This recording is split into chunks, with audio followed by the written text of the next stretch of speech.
Boots, cloak, and ring. Once there was a blacksmith, and he had only one son, a John by name. They sent him to school, but fortune changed, and his parents fell into poverty, so they were forced to take their son home again. John had already passed through the higher standard, but he could not support his parents. So one day he said, "Father, Mother, what can I do at home? There is no business here.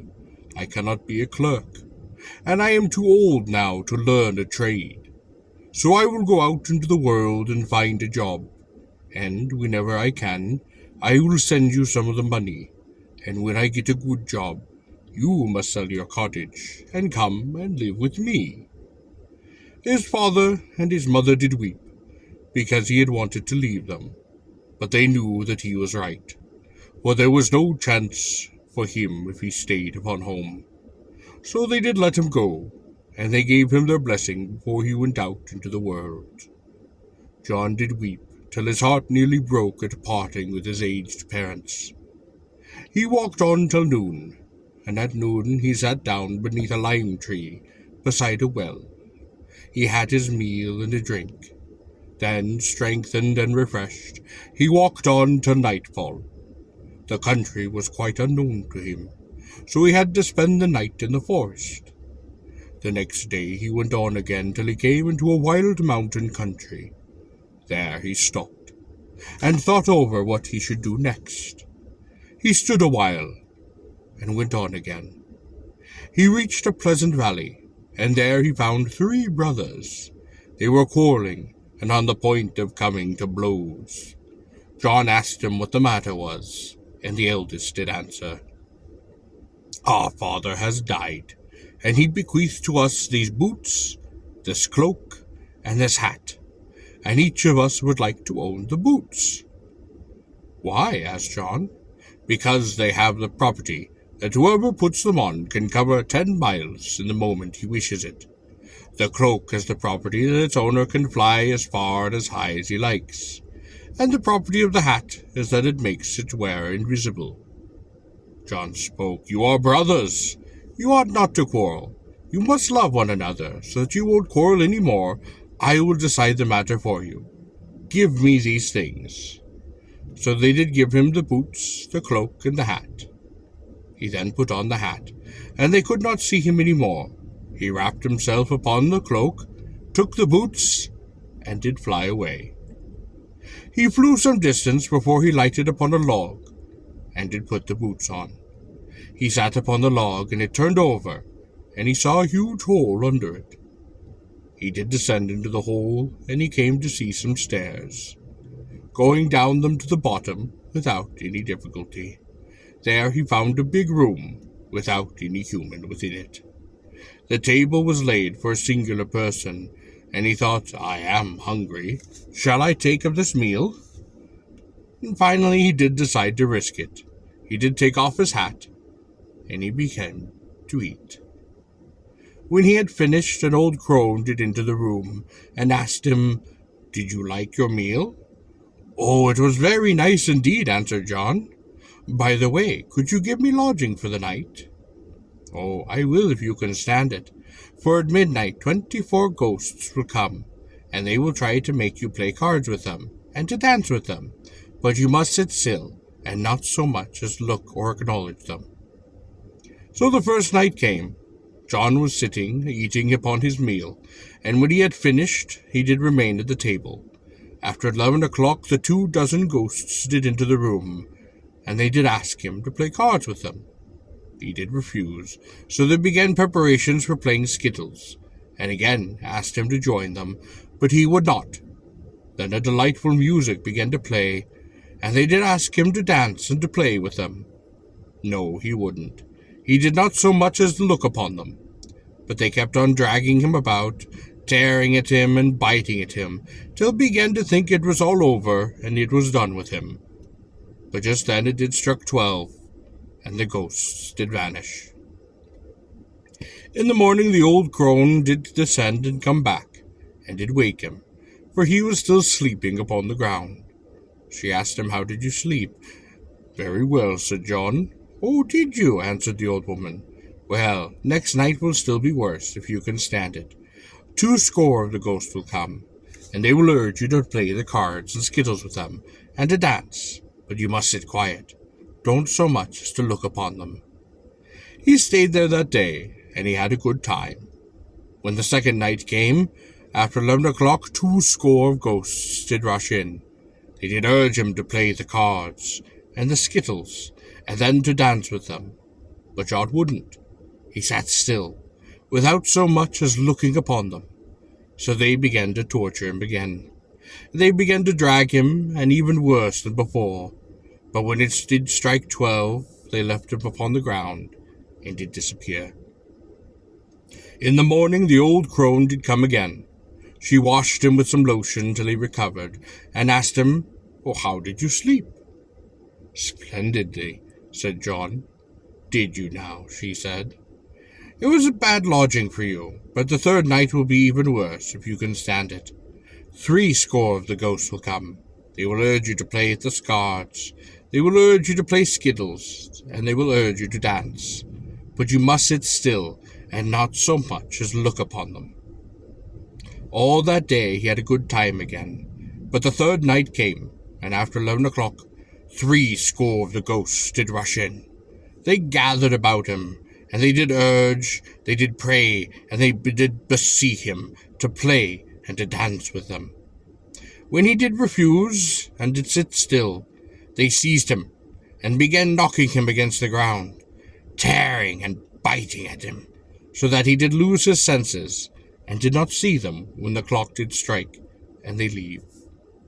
In the morning the old crone came, and anointed him with a precious salve, till he did recover, and the old woman spoke. "You wouldn't have had such a bad time if you had not stolen those boots, that cloak, and that hat. The ghosts would simply have oppressed you. They would have had no power over you. As you followed my advice, and you did not play with them, you have delivered an enchanted town and a beautiful princess. She will come to you at once.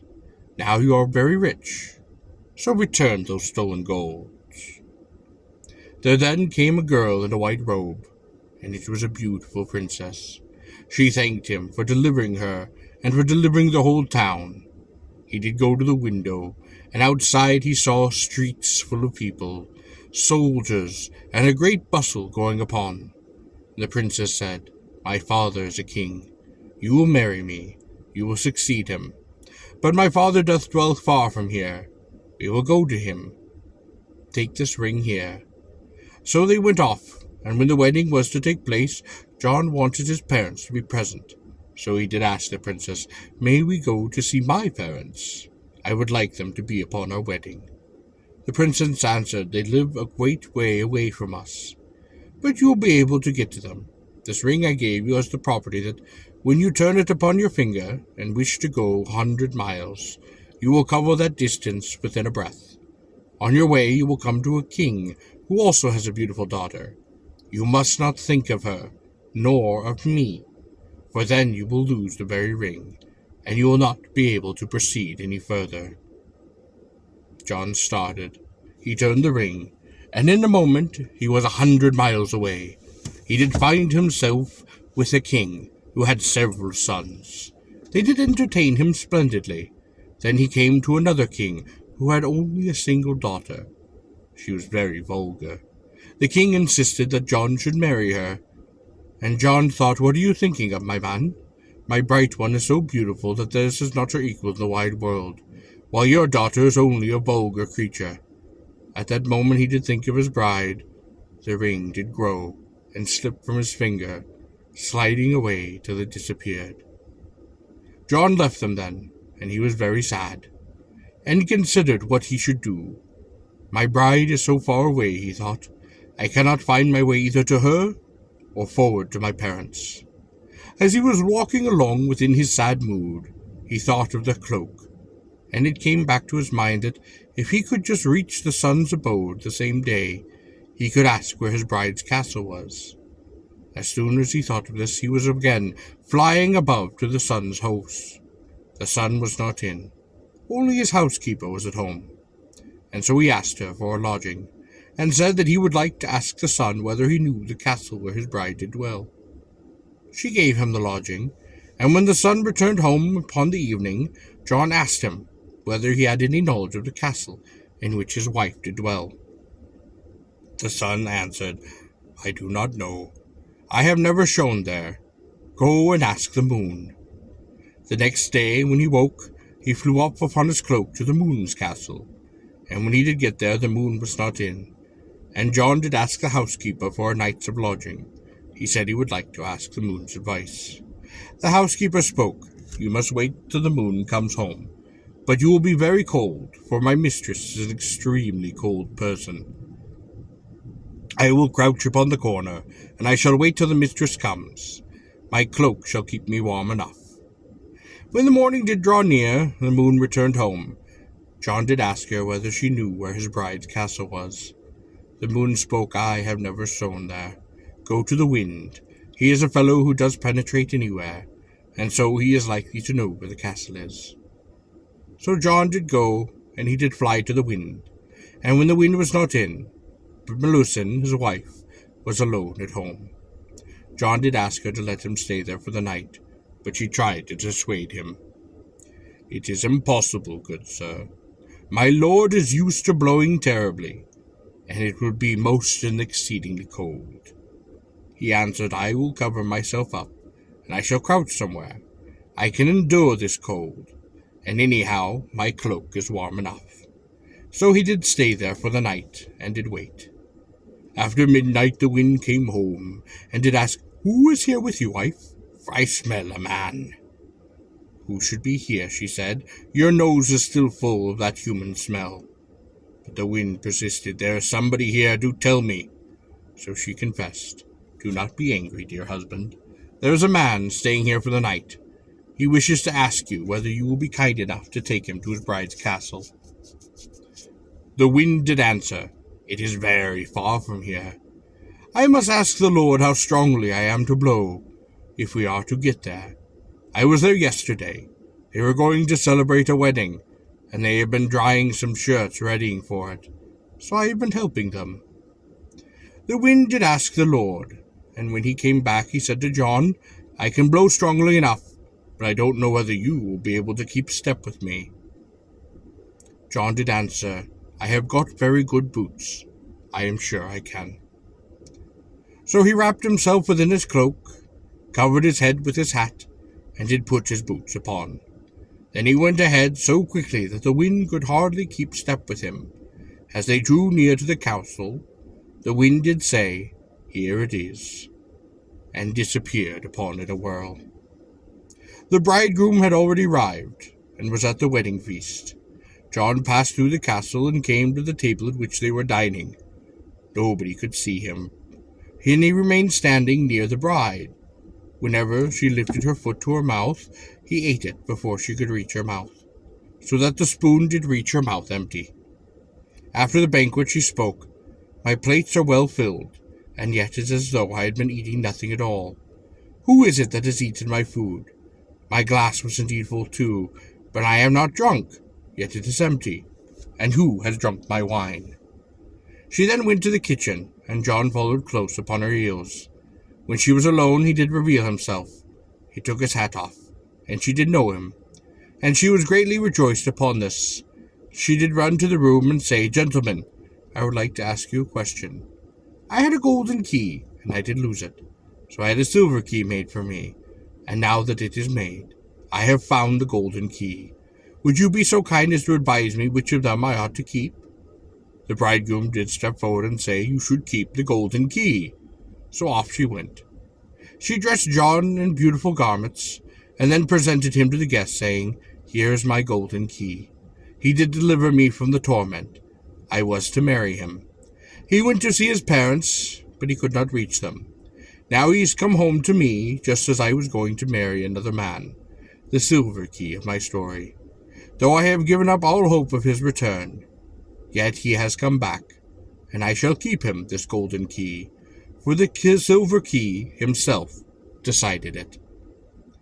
The wedding was celebrated the next day, and John took charge of the old king's kingdom. Then they both went to visit his old parents, and brought them back with them to the palace. On their way back, they called upon the three brothers, and John to give them back the boots, the cloak, and the hat. And if they haven't died since, they are still there, alive, enjoying their very kingdom.